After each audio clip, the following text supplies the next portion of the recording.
సంగారెడ్డి జిల్లా సదాశివపేట పట్టణానికి చెందిన 14వ వార్డు బీజేపీ కౌన్సిలర్ ఉల్లిగడ్డ ఉమారాణి భర్త నాగన్న బ్యాంక్ ఖాతాలో నుండి 7,89,000 రూపాయలు దండుకున్న సైబర్ నేరగాళ్లు. విషయానికి తెలుసుకున్న వెంటనే అవాక్కైన కౌన్సిలర్ భర్త వెంటనే స్థానిక పోలీస్ స్టేషన్లో ఫిర్యాదు నమోదు చేశారు. ఈ సందర్భంగా ఆయన మాట్లాడుతూ 3 దఫాలుగా తన అకౌంట్లో నుండి 7,89,000 రూపాయలు సైబర్ నేరగాళ్లు విత్ డ్రా చేసినట్లు తెలిపారు. స్థానిక పోలీస్ స్టేషన్లో కంప్లైంట్ చేయగా తగు విచారణ చేసి దర్యాప్తు చేస్తామని సీఐ చెప్పడం జరిగింది. నా పేరు ఉల్లిగడ్డ నాగరాజన్న.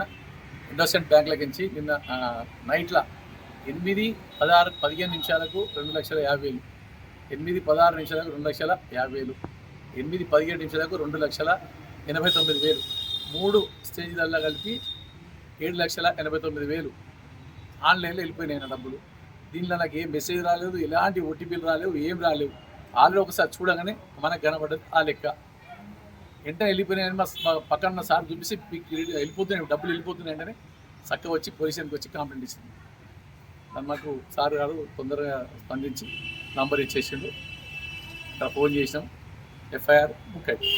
గతంలో ఏమైనా ఇంతకుముందు ఇట్లా జరిగింది?